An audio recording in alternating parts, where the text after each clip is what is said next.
Bulan sudah kita telah bicara tentang riya. Itu pengambil katanya. Sifat yang dikeji, sifat mazmumah yang akhir ialah riya. Kemudian kita pergi ke pula mengkaji kitab sifat-sifat yang dipuji oleh Allah Taala, yang dipanggil sifat mahmudah. Proses ini namanya takhalli. Nak menguatkan iman ada 3 proses. Yang pertama dipanggil tahalli. Tahalli itu artinya membuang ataupun menghakiskan sifat-sifat mazmumah, membuang sifat-sifat mazmumah. Dulu dah kita baca tentang ujub, riya, takabur, semua tu nak kita buang. Udah habis proses itu, kita masuk ke proses yang kedua namanya takhalli. Tadi ini kha, takhalli. Takhalli itu artinya memasukkan sifat-sifat mahmudah dalam hati kita. Masukkan dengan sifat taubat, sabar, redha, tawakal, syukur, zuhud, ikhlas dan sebagainya. Itu namanya sifat mahmudah. Bila dah dua-dua ni kita buat, baru datang tajalli. Tajalli itu artinya terasa dalam hati akan kebesaran Allah. Nak tajalli ada proses 2 lagi, iaitu tahalli dan takhalli. Baru dapat tajalli. Tajalli itu artinya kita terasa, sebut nama Allah bergementar jiwa kita, dah terasa kebesaran Allah Taala. Baik, jadi kita pergi kepada perangkat yang pertama tu, bab yang pertama dulu kitabnya kitab yang ketiga. Tajuk yang pertama lah. Nak cerita tentang taubat dulu Jadi sebelum itu kita baca mukadimahnya dulu. Ketahui olehmu bahawasanya perangai yang dipuji itu banyak berguna. Dan menyebut oleh hamba di sini akan 10 perkara. Ini hamba ni artinya pengarang ni sebut 10 perkara. Dia pun bukan dari dia. Dia ambil daripada pendapat Imam Al-Ghazali. Ada 10 perkara yang wajib kita ikuti. Iaitu akan kita bicara insya-Allah Kerana mengikut akan Imam Al-Ghazali dalam kitabnya yang bernama Al-Arba'in. Al-Arba'in, 40 perkara di dalam fi usuluddin. Nama kitab tu Al-Arba'in fi usuluddin. 40 perkara dalam menyatakan usuluddin, karangan Imam Al-Ghazali. Yang pertama, taubat daripada dosa, daripada segala dosa. Yang kedua, takut akan Allah. Khauf nama dalam bahasa tasawufnya, khauf. Yang ketiga, zuhud. Zuhud. Yang ketiga, zuhud. Artinya benci akan dunia. Itu akan kita uraikan insya-Allah. Dan berpaling daripadanya. Yang keempat, sabar. Bahasa tasawufnya sabar. Bahasa kitanya sabar. Dua-dua tak apa. Sabar pun betul, sabar pun betul. Tapi kalau nak ikut bahasa Al-Quran kena sebut sabar. Kalau sebut sabar kena niat nak niat katakan itu bahasa orang kampung gajah. Itu sabar, bukan bahasa Al-Quran Kalau tak jadi dosa lagi jadinya. Nak sebut kena sabar. Sabar. Tapi kalau kita kata sabar, kita qasad dalam hati itu bahasa Melayu, bahasa slang kampung gajah, sabar, tak apa tak ada dosa. Tapi kalau kita niat bahasa Al-Quran sebut sabar, itu dosa.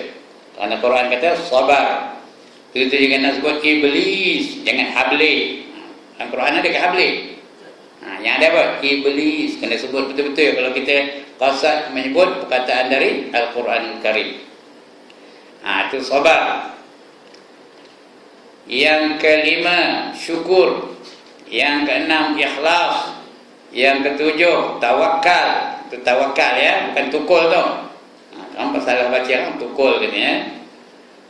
Tawakal. Yang kedelapan, kasih akan Allah Ta'ala. Dan yang kesembilan, ridha. Bukan redha ridha.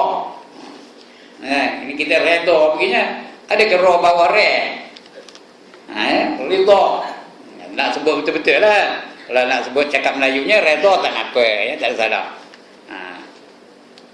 Kemudian yang ridha dengan qada Allah Taala. Kalau sebut redha tu artinya kita cakap Melayu tu, bukannya cakap cakap Al-Qurannya. Dan yang ke-10, mengingat akan mati. Dipanggil zikrul maut, ya, mengingat akan mati. Dan selagi akan hamba sebut semuanya dengan tafsil. Tafsil itu dengan terperinci. Satu persatu. Terperinci, tafsil. Di dalam 10 bab. Wallahu a'lam. Itu dia. Saya belum wallahu a'lam lagi, ya. Dah baca kan baru wallahu a'lam. Baik, bab yang pertama pada menyatakan taubat. Kita nak cerita tentang taubat malam ni. Ketahui olehmu bahawasanya taubat itu permulaan jalan bagi sekalian yang menjalani akan jalan akhirat. Sebab itu yang pertama sekali kita kena lakukan ialah proses taubat tu. Sebab tu kalau kita nak belajar di mana-mana pun tarekat umpamanya, yang pertama sekali Tok Guru akan lakukan kepada kita, suruh kita buat ialah bertaubat kepada Allah Subhanahu wa taala. Lebih-lebih lagi kita ni yang dosa banyak menang, ya. Sampai tak berdosa angkat tangan. Tengok menang mana kopenya. Jadi semua kita ni berdosa, maka wajiblah kita bertaubat kepada Allah Subhanahu wa taala. Ya tubu ilallahi taubatan nasuha. Taubatlah kamu kepada Allah dengan taubat yang sebenar-benarnya taubat. Dipanggil taubat nasuha.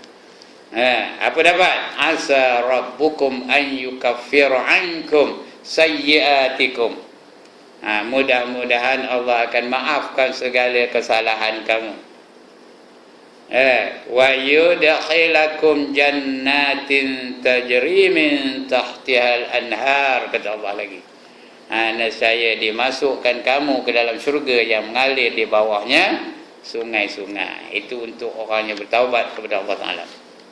Ayat lain Allah kata innallaha yuhibbut tawwabin. Allah sangat kasih kepada orang-orang yang bertaubat.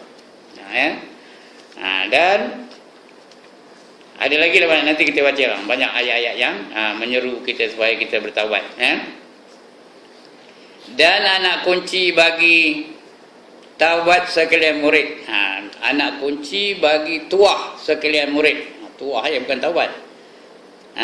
Dan bahawasanya taubat itu wajib, ya. Apa kata wajib? Wajib tu artinya dibuat dapat pahala, ditinggalkan berdosa. Itu artinya wajib, ya. Wajib. Taubat tu wajib. Wajib segera pula tu. Di antara perkara yang wajib disegerakan ialah taubat. Ada 6 perkara wajib disegerakan. Nombor 1, taubat. Nombor 2, orang mati. Wajib segera disegerakan penyelenggaraannya. Nombor 3, semayang apabila sampai waktunya. Wajib disegerakan. Nombor 4, hutang. Wajib segera membayarnya. Nombor 5, apa? Nombor 5, apa namanya? Orang nak masuk Islam, orang kafir nak masuk Islam, wajib segera diislamkannya. Jangan tunggu lagi. Nantilah kita potong dulu. Tak usah potong dulu. Islamkan dulu baru potong, ya. Yang keenam, kalau ada naruh anak dara, dan orang yang Minang itu kufu pula dengan anak dara kita itu, segera dikahwinkan. Jangan tunggu lama-lama. Kerana naruh anak dara ni, memang merisaukan, ya. So bersalah dia balik seorang, kita risau, kita nak hantar tak lalu, ya. Lambat balik pun kita risau. Jangan main, ya. Saya ada naruh anak dara, memang saya tahu lah, ya. Jadi kalau ada orang Minang, segeralah diapakan, dikahwinkan. Bila dah kahwin tu pun kata, ya. Saya dah 2 kali kahwinkan anak dara saya. Rasa lega rasanya bila dah ada kahwin tu, ya. Baik. Itu dia 6 perkara yang wajib disegerakan. Dan termasuklah taubat yang tajuknya kita bicarakan pada malam ini, ya. Wajib ia dengan segera daripada segala dosa, sekalipun dosa kecil. Kalau dosa kecil itu pun kena bertaubat, segerakan taubat. Kerana dosa kecil itu boleh jadi dosa besar. Dosa kecil itu bukan mesti tinggal dosa kecil dah. Dia boleh jadi dosa besar, tuan-tuan dan puan-puan. Bila dia boleh jadi dosa besar? Dengan 6 perkara. 6 juga tadi pun 6, ini pun 6. Dosa kecil boleh jadi dosa besar dengan 6 sebab. Yang pertama, istiqamah melakukan dosa kecil. Istiqamah, asal keluar seluar pendek, asal keluar seluar pendek, asal keluar seluar pendek. Kena 3 kali, kira istiqamah tu. Udah jadi dosa besar. Bila jadi dosa besar, tak cukup dengan istighfar aja, tak cukup. Astaghfirullah, tak cukup. Kena taubat dengan syarat-syaratnya. Ada syarat-syarat, nanti akan kita bicarakan. Itu yang pertama, istiqamah. Yang kedua, memudah-mudahkan melakukan dosa kecil. Meringan-ringankan dosa kecil. Alah, dosa kecil. Ketika itu jadi dosa besar. Alah, dosa kering. Itu, wow. Tahu dosa kering? Dosa ringan. Itu tiup di angin habis terobang gitu, dosa kering. Jadi dia dosa basah. Bila dosa basah itu besar lah tu. Meringan-ringankan dosa kecil. Yang ketiga, tiada takut dengan dosa kecil. Kerana apa? Kerana dia banyak ibadahnya. Apa gaduhkan, kata malam aku tahajud, kerana hilang dosa kecil itu. Ketika itu jadi dosa besar. Bukan dosa kecil lagi. Yang keempat, bermegah-megah melakukan dosa kecil. Megah rasanya lakukan dosa kecil.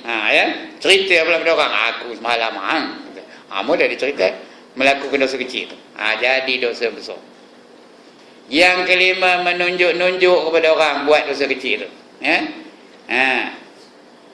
Pakaiannya seluar pendek, itu suruhnya orang angkat gambar, itu masuk dalam surat khabar esoknya, masuklah harakah. Gambar dia makan seluar pendek itu, tengok. Aku saja nunjuk-nunjuk kepada orang. Tapi rasanya kalau nak masuklah harakah tak ada masuk pun, tanda editor tu masukkan. Tapi kalau masuk dalam utusan boleh tak? Boleh benar. Ada tak orang umur 86 pakai seluar pendek masuk dalam utusan, ada gambar? Ada tak? Umurnya 86, dah dekat 90. Pakai seluar pendek, ada gambarnya dalam utusan. Bukanlah tahun ini, lama-lama dah dulu masa itu umurnya 84 ke berapa ke? Itu dosa besar lah tu. Walaupun pakai seluar pendek itu dosa kecil. Itu yang kelima. Yang keenam, kalau dosa kecil itu dilakukan oleh orang yang menjadi contoh kepada masyarakat. Kalau Ustaz Ibrahim pakai seluar pendek, bagi Ustaz Ibrahim dosa kecil ke dosa besar?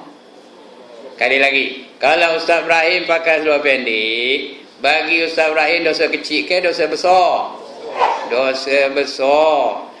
Begitu juga kalau Ustaz Haris pakai seluar pendek, dosa besar bagi Ustaz Haris tu. Begitu juga bagi Ustaz Mat, lagi mana kita ni? Begitu juga Tok Imam, begitu juga orang PAS. Minta maaf dia. Orang PAS buat seluar, pakai seluar pendek, dosa kecil ke dosa besar? Dosa besar, kerana mereka tu reputed to be memperjuangkan Islam. Masyhur kerana mereka tu memperjuangkan Islam, seluruh kehidupan Islam, tiba-tiba pakai seluar pendek. Jadi dosa besar. Dia jadi bualan orang, Allah orang PAS pun pakai seluar pendek kena. Kami orang boleh lah kena begitu juga kalau ustazah dalam tu dia main nyemor kain apa? Getang dada aja. Itu dosa kecil ke dosa besar tu? Dosa besar pasal apa? Mereka tu jadi ikutan orang ramai. Dia golongan ikutan orang ramai, golongan yang berpengaruh. Itu 6 tempat dosa kecil boleh jadi dosa besar. Tapi walaupun dosa kecil, tapi mesti bersegera bertaubatnya. Kerana dosa kecil itu kita masuk neraka. Kerana dosa kecil itu seseorang boleh masuk ke dalam neraka. Masuk neraka ni satu saat pun jadilah, tak lalu nak nanggungnya. Terus akan sehari sesaat pun tak lalu nak nanggungnya. Kerana apinya adalah 70 kali ganda daripada sekuat-kuat api dunia ni. Itu api neraka nanti akan cerita insyaAllah tentang api neraka ni Jadi tak lalu kita. Dan melambatkan taubat itu satu dosa yang lain pula. Lambat taubat itu satu dosa yang lain. Buat dosa itu dah tentulah dosanya. Sudah tahu benda itu berdosa, wajib bertaubat, lambat taubatnya, sudah berdosa lagi. Dosa lain pun belum taubat lagi, lambat taubat tu berdosa lagi. Lagi lambat lagi tu, bertimpa-timpa lagi. Dosa itu bertimpa-timpa. Patut dia kejap-kejap itu bertaubat, tidak lagi bertaubat, sudah berdosa. Lepas tu dia bagi tempoh lagi, tak lagi bertaubat, lah berdosa lagi. Bertimpa-timpa dosanya tu ya. Daripada dia muda sampai tua langsung tak ada taubat, lagi tengoklah berapa banyak dosanya. Ya. Bukan sekali lambat tu apa ya. Sampai bila-bila dosa tu sekali aja tak. Dia bertimpa-timpa. Jadi itu dia taubat. Dan berhajat kepada taubat daripada maksiat, melambatkan itu seperti wajib ia taubat daripada maksiat yang pertama. Macam itulah.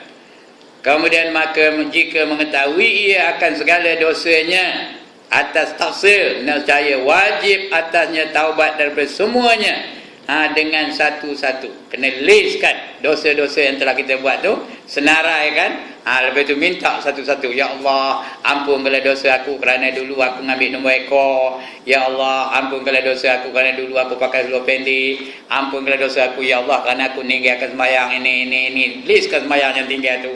Ya Allah, ampunkanlah dosa aku kerana aku melibatkan diri dengan riba. Ya Allah, ampun. Senaraikan dosa-dosa itu. Minta ampun dengan Allah Subhanahu wa taala. Ya. Satu-satu tu itu taksil namanya.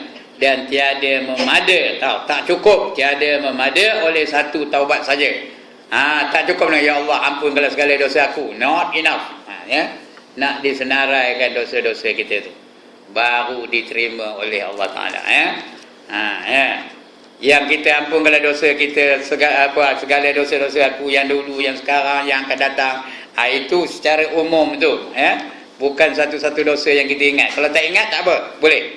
Ada dosa yang kamu ketahui dan dosa yang aku tidak ketahui. Yang itu tak apa. Tapi selagi kita ingat, kita kena senaraikan dosa-dosa kita tu. Bukan senang tu ya. Sebab itu tuan-tuan dan puan-puan, dalam Islam ni ada dua jenis ibadah. Pagi-pagi kita rancang nak melakukan apa, nak buat apa pagi ni. You plan your activities for the day. Ya. Sekarang nak pergi ke mana, nak buat apa, nak jumpa siapa. Dia planning betul-betul. Dah ayah dah. Rancang kehidupan kita, itu namanya muraqabah. Ya, muraqabah. Artinya kamu mengintai-ngintai kebaikan. You plan your activities for the day. Hari ini aku nak buat ini, nak buat ini. Itu namanya muraqabah. Kemudian malam karang sebelum tidur tu jangan terus menengkur aja. Ya, sebelum baring apa buat? Cek dulu kehidupan kita hari ini. Apa yang telah kita buat hari ini? Pergi ke mana, jumpa dengan siapa, apa aktiviti kita. Kalau jenis orang cakap, apa jenis dia cakap. Ya, ada tak yang berbentuk dosa? Kalau ada yang berbentuk dosa, dia kena selesaikan dulu. Kalau dengan Allah mudah aja, minta ampun dengan Allah Subhanahu wa taala. Kalau ada sangkut dengan manusia, kena selesaikan dengan manusia. Ya, kalau ada ngumpat orang, kena telefon dia dulu, minta maaf dia ya. Teman ngumpat mikir tadi kena khabar tau. Mengatir mikir dia pun ngetor namanya. Lantaklah dia di rumah dia, kita rumah kita. Kalau dekat je takut tampung. Ini jauh ya. Ampun dia kata. Ampun dia. Kata dia. Itu dah cukup dah tu, boleh tu. Kata ampun lah tu jadilah tu. Itu namanya muhasabah namanya. Apa namanya? Sebut sekali lagi. Muhasabah. Hisab diri kita dulu. Hasibu anfusakum qablu an tuhasabu. Ya, itu kata Sayyidina Umar, bukan hadis ya. Kata Sayyidina Umar. Hitung diri kamu itu dahulu sebelum kamu dihitung di akhirat nanti. Itu dua ni, muraqabah, lagi satu muhasabah. Kalau ini boleh kita lakukan tiap-tiap hari, maka kalau kita mati tak adalah dosa lagi, kerana kita dah muhasabah. Dosa dengan Allah pun dah terampun, dosa dengan manusia pun sudah terampun. Yang dengan Allah ni mudah sikit lah kita baca astaghfirullahalazim, ampunkanlah aku ya Allah di atas dosa aku ini mudah. Kerana Rasulullah jamin at-taibu minaz zambi kaman la zambalah. Orang yang bertaubat dari dosanya seperti orang tidak berdosa. Itu digaranti. Yang payahnya dosa dengan manusia, itu payah sikit. Kenapa? Kerana dosa dengan manusia ni, apa kata Nabi? Orang yang berzina kemudian dia bertaubat, maka Allah terima taubatnya, maka taklah berdosa lagi. Tetapi orang yang mengumpat orang lain tidak akan diampunkan oleh Allah selagi orang yang diumpat tu mengampunkan dosanya. Ya, siapa orang kita umpat?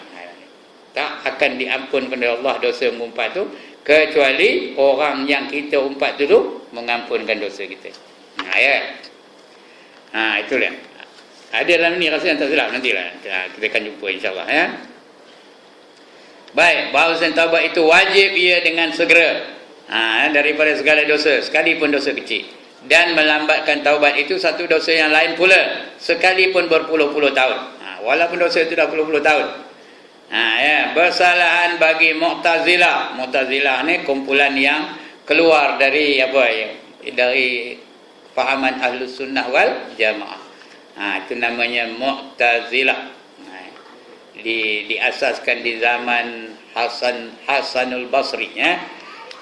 Dia menubuhkan satu kumpulan nama Mu'tazilah, artinya yang terasing dari kebiasaan, anti-establishment. Itu Mu'tazilah. Dia banyak menggunakan akal daripada nas Al-Quran dan nas hadis sallallahu alaihi wasallam. Ya, itu namanya Mu'tazilah. Dia banyak menggunakan akal. Di antaranya apa kata dia? Kalau kita laksanakan huru-hara dalam negara kita, itu Mu'tazilah tu. Ramai orang tak sedar tu. Dia orang tak sedar tu ya. Kalau kita laksanakan hukum hudud, maka ekonomi kita akan merosot. Itu Mu'tazilah tu. Orang Islam tu, kalau orang kafir lain ceritanya ya. Orang Islam yang ngabur itu. Ya. Lagi apa?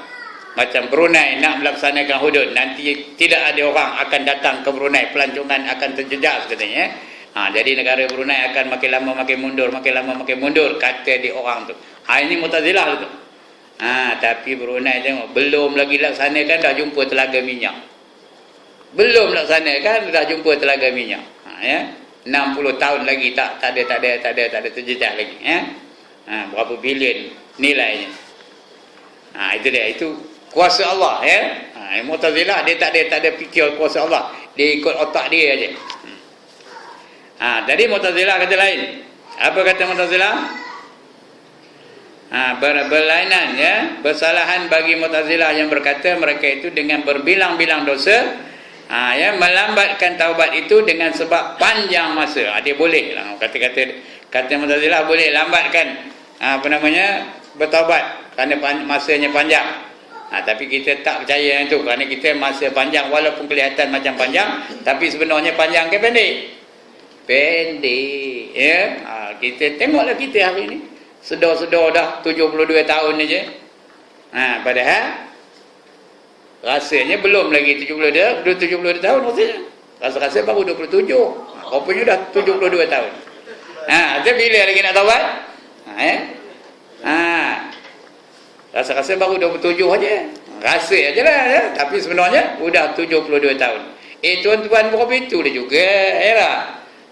Sudah-sudah dah panggil nama Toki aja. Aku ni tu yang benar kan. Padahal dia memang Toki pun. Dia dalam tu betul juga. Tengah berjalan-jalan ke mana? Opah kata dia. Sudah. Padahal dia rasa nak kakak atau opah pula ya. Itu masa berjalan dengan begitu laju ya. Jadi jangan lambat-lambatkan taubat. Kemudian jika mengetahui ia akan segala dosanya atas tafsil, nescaya wajib atasnya taubat daripada semuanya dengan satu-satu. Dah kita baca tadi. Dan tiada memada oleh satu taubat saja bagi segala dosanya.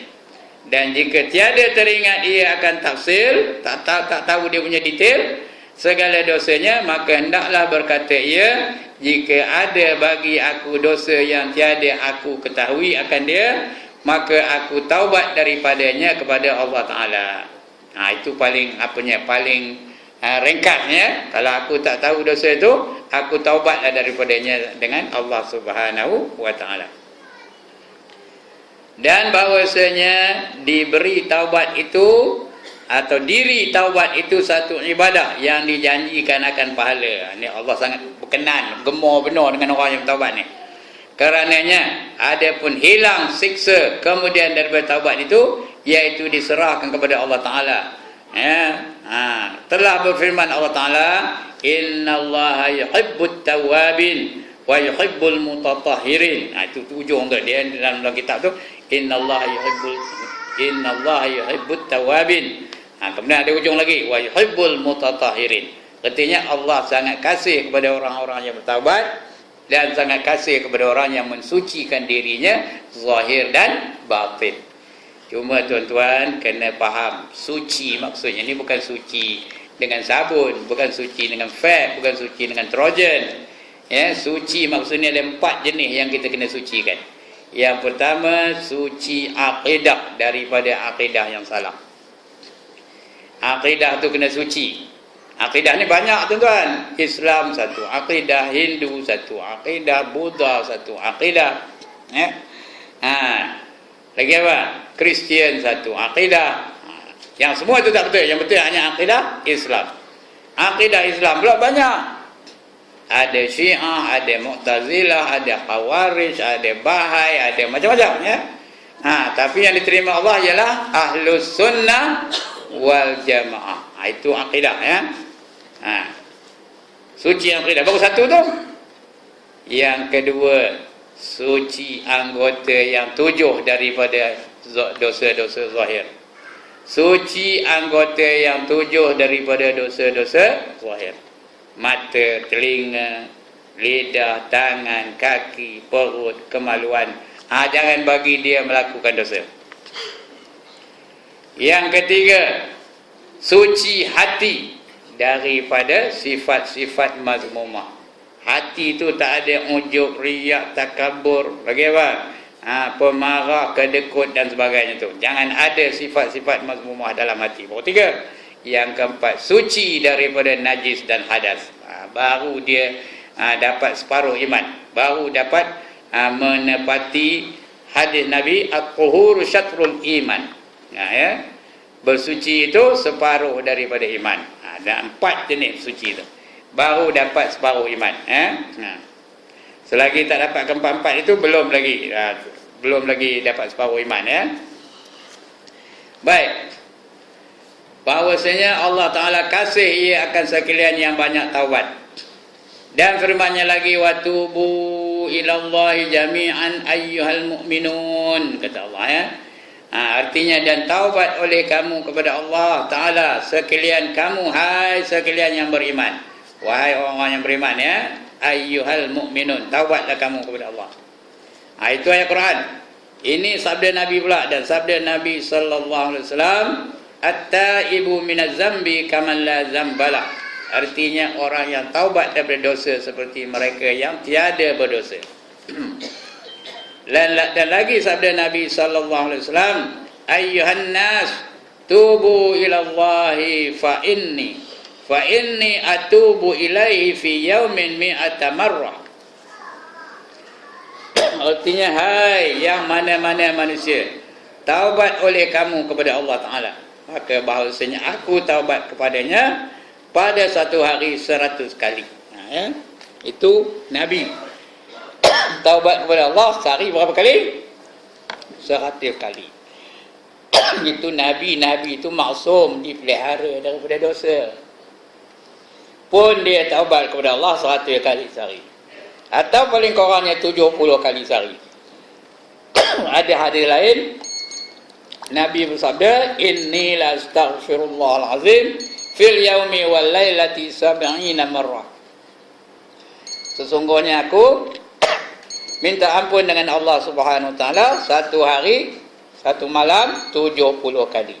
Jadi pilihlah, nak 70 pun boleh, nak 100 pun boleh. Bismillahirrahmanirrahim.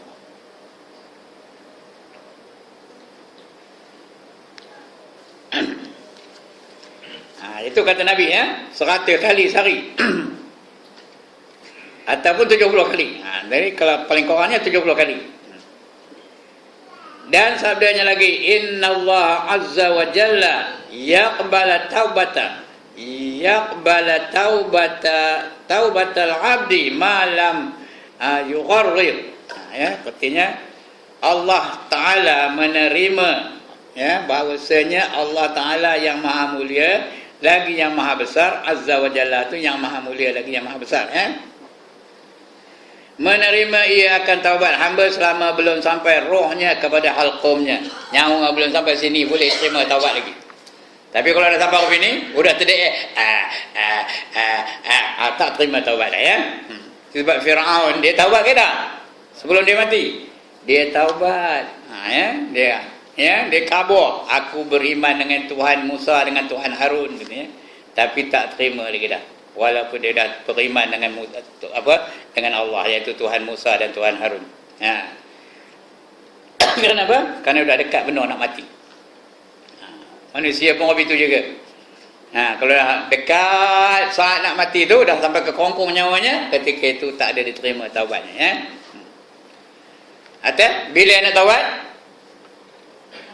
Bila nak taubat? Sekarang, now, at this moment, al-an, masa ini. Jangan tunggu nantilah tua dulu, nantilah pencen dulu, nantilah apa lagi? Nanti dapat berim dulu baru nak taubat. Udah dapat berim tidak juga taubat. Jadi biar taubat tu setiap masa. Bila berlaku dosa, taubat. Berlaku dosa, taubat. Buat dosa, taubat. Jangan tunggu lama-lama. Dia taubat tu bukan sekali aja, kerana dosa ni bukan sekali je kita buat. Kadang-kadang buat, betul buat lagi, betul buat lagi. Setiap kali kita buat dosa, setiap kalilah kita taubat. Sampai nyawa sudah sampai ke kongkong, tak ada lagi taubat, bahwasanya Allah Ta'ala yang maha mulia lagi yang maha besar menerima ia akan taubat hamba selama belum sampai rohnya kepada halqumnya. Dan lagi sabda Nabi SAW, man taba qabla an tatla'a syamsu min maghribiha taballahu alaihi. Artinya barang siapa taubat ia sebelum naik matahari daripada tempat lenyapnya, artinya kalau matahari sudah naik ke barat esok, tak diterima lagi taubatnya. Selagi matahari naik dari timur, iaitu ada lagi harapan untuk kita bertaubat lagi, Ini dia naik daripada tempat lenyapnya. Maksudnya apa? Dia naik dari barat. Nescaya menerima Allah Ta'ala akan taubatnya, Dan ketahui olehmu bahawasanya makna taubat pada lorah seperti dari segi bahasa, taubat tu daripada lorah artinya apa artinya? Kembali. Taubat tu artinya kembali. Kerana kita ni dilahirkan dalam keadaan fitrah. Jadi kembali kepada fitrah.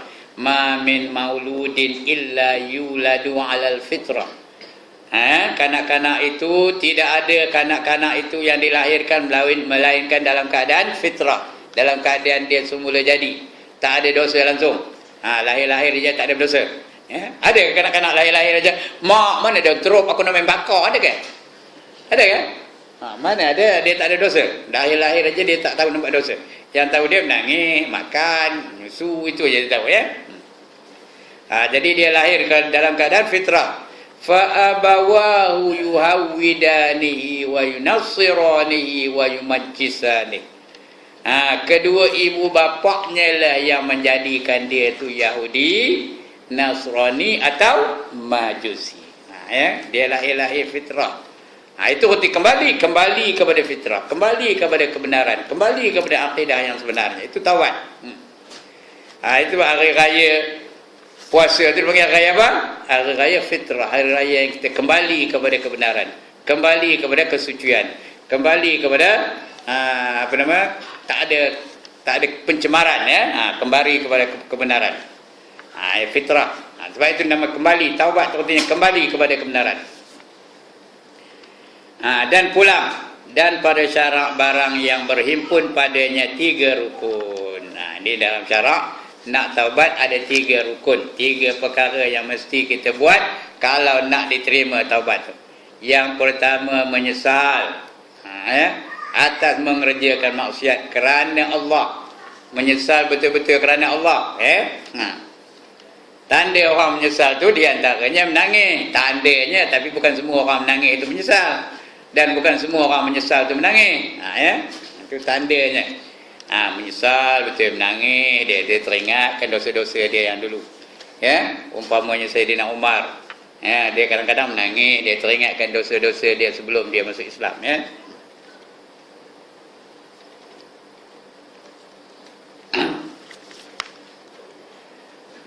Yang pertama, menyesal atas mengerjakan maksiat kerana Allah Ta'ala. Maka tiada sah taubat mereka yang tiada menyesal. Atau menyesal dia tiada kerana Allah Ta'ala. Seperti menyesal ia kerana balak yang turun di atasnya disebabkan maksiat itu. Jadi nak menyesal biar kerana Allah.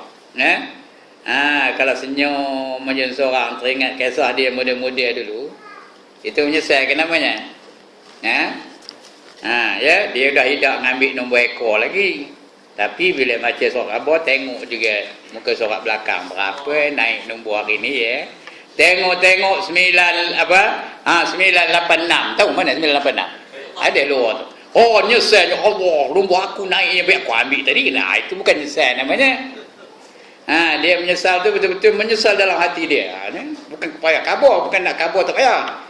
Dalam hati dia benar-benar rasa menyesal di atas perbuatan dia yang dulu. Macam kita muda-muda dululah. Sekarang ni patut menyesal. Jangan seronok senyum aja kalau dia buat dosa-dosa dululah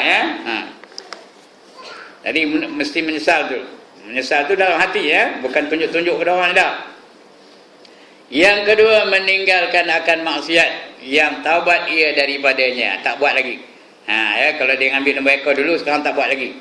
Lantaklah malam tu mimpi, beria benar mimpinya. Datang orang bercoba, kamu besok ambil nombor 1836 katanya.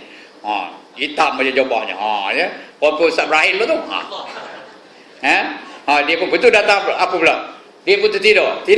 Betul datang balik Ustaz Ibrahim tu dalam mimpinya. Esok jangan lupa ambil nombor 1836 kata. Dia pun terjaga. Lepas tu dah pukul 5 tu mimpi lagi. Datang lagi Ustaz Ibrahim. Jangan lupa hari dah siang ni, esok ambil berapa? 1836. Tengok itu nak test imannya. Nak test imannya. Dia boleh tahan ke tak? Pasal esok hari Ahad ke tu? Hari Ahad tu time apa? Hari apa? Hari orang ambil nombor lah. Dia tahan tak? Kalau dia tahan, dia berhenti betul. Itu betul-betul diterima lah taubatnya. Kalau dia berterai sekali peduli kan gitu betul? Tak diterima taubat lagi dah dia tinggalkan 100% perkara yang telah dibuatnya itu. Meninggalkan akan maksiat yang taubat ia daripadanya itu. Dan maka tiada sah taubat mereka yang meninggalkan ia akan maksiat yang taubat ia daripadanya. Kalau dia tidak meninggal tu tiada sah taubat mereka yang meninggalkan ia akan maksiat yang taubat ia daripadanya. Itu tak betul ayat tu. Tiada sah taubat mereka yang tiada meninggalkan ia akan maksiat yang taubat ia daripadanya. Baru tu Kalau dia tak tinggalkan maksiat itu, tak ada sah tak ada sah taubatnya. Dia mesti meninggalkannya. Yang ketiga, mencita-cita, berazam mencita-cita itu berazam atas ketiadaan kembali ia kepada umpama maksiat.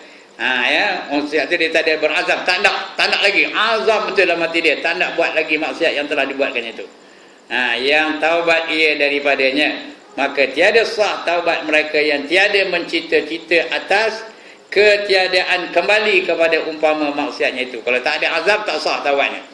Dia berazam dalam hatinya, dan berazam sama ada di lafaz saja atau dalam hati dia berazam tak nak lakukan maksiat itu lagi. Ini jika maksiat itu tiada meninggalkan fardu. Kalau dulu tak semayang, apa buat? Ganti balik semayang tu. Kalau dulu bulan puasa pergi ke Dahilam, apa buat? Qada balik puasa tu. Diganti balik yang tak semayang tu, semayang balik, puasa kena qada balik. Kenapa? Dia telah meninggalkan yang fardu. dan tiada bergantung dengan manusia. Dan ini kalau tak bergantung dengan manusia, tak semayang balik, ya. Atau tak sempurna semayangnya, semayang balik, qada balik semayang tu. Kadang tak sempurna semayangnya, macam saya di IJN dulu sebulan, ya, tak sempurna semayangnya, nak ambil uduk pun payah, semua payah, tapi semayang jugalah. Belah balik dah macam ni, kena qada balik, mana yang tertinggal dulu atau yang tak sempurna tu kena catatlah, yang tak sempurna tu dari tahun buat tarik berapa tarik-tarik, tu semayang balik, insya-Allah. Ya, macam tu baru diterima Allah. Mudah-mudahan saya tak tahu lah saya punya semayang diterima Allah tu tidak, tapi itu kaedah macam itu, ya. Pasal tak sempurna semayangnya, sebulan lamanya, kadang nak bangkit pun tak lalu, mana nak ambil uduk, ya. Tapi semayang juga, atas katil semayang, tak tentulah, ya. Jadi qada balik. Puasa mujur bukan bulan puasa, dah lepas bulan puasa baru dia bedah jantung tu. Kalau bulan puasa tu, puasa pula kena ganti, semayang dah kena ganti, puasa pula kena ganti, lagi teruk, ya. Mujur puasa tak ada kena ganti. Itu dia. Itu kalau tidak ada sangkut dengan manusia. Kalau dengan Allah saja. Kalau ada sangkut dengan manusia, kena apa? Kena selesaikan dengan manusia, ya. Kena selesaikan. Tak boleh biar begitu saja. Kena selesaikan dengan manusia, ya. Pasal apa? Pasal apa? Pasal Tuhan takkan ampunkan dosa kita selagi manusia itu tidak mengampunkannya. Ya. Kena selesaikan dengan manusia itu. Hak manusia terhadap manusia yang lain ada 4. Ini kita jaga, tuan-tuan, ya. Ada 4 hak manusia terhadap manusia yang lain. Yang pertama, maruahnya. Apa arti maruah? Maruah, ya. Tapi dalam bahasa kitabnya maruah. Ya, kalau kita pernah jatuhkan maruah dia di hadapan orang ramai, ya, dia tengah berjalan tak tentu ada TV, pang, kita tampar aja. Dia kecil, kita besar, tak lalu dia melawannya, malu kawan tu kena tampar depan orang ramai. Jadi kena selesaikan balik, ya, minta ampun dengan dia. Ya, aku takkan ampunkan, kata dia, kecuali aku tampar balik kamu, dia. Apa buat? Apa buat? Suai le pipi tu nak tampar, kata pang, nak lawan, kalau lawan habis, bila pang tampar, tapi buat diam, terima kasih, ya, ampun, ya, kata. Ya? Ada orang boleh buat. Ya. Itu yang pertama, maruahnya. Pang tampar kali lagi, pasal dia nampak orang tu 2 kali, tampar kali lagi, apa tak? Ya, diam, jangan melawan. Lepas tu dia pergi merambat ke mentokarnya, buka bonek, meluarkan parang. Apa buat? Apa buat? Lari, jangan tunggu, ya. Kalau dah ada meluarkan parang, jangan tunggu. Kalau tunggu, putus tengkuk tu. Itu bukan saya lombok-lombok tu, itu kata Imam Al-Ghazali rahimahullah ta'ala.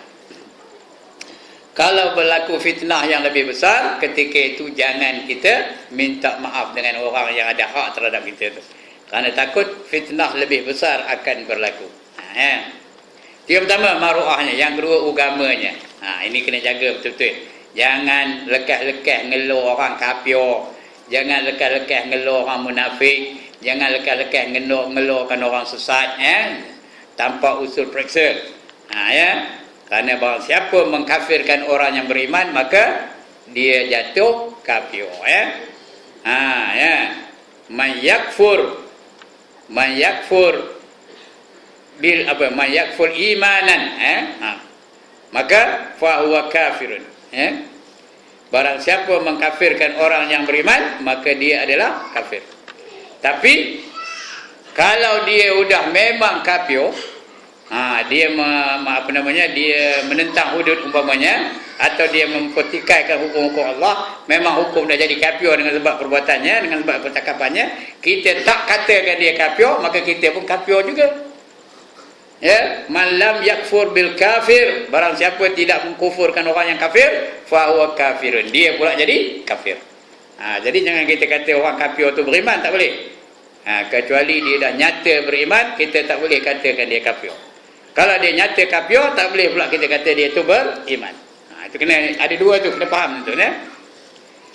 Jadi jangan lekas-lekas kita mengkafirkan orang, jangan lekas-lekas kita menyesatkan orang, jangan lekas-lekas kita menuduh orang munafik dan sebagainya.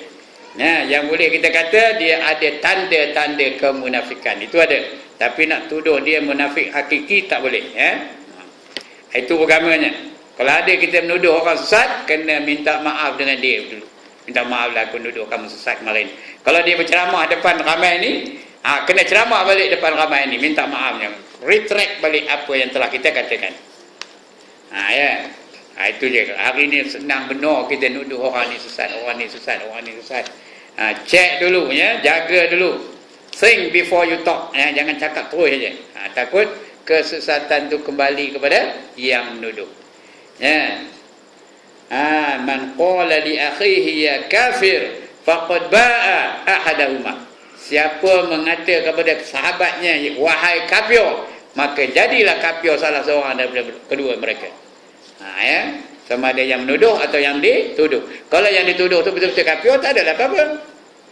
Tapi takut yang dituduh tu tidak kafir, kita mengatakan dia kafir, maka kafir tu kembali kepada yang menuduh.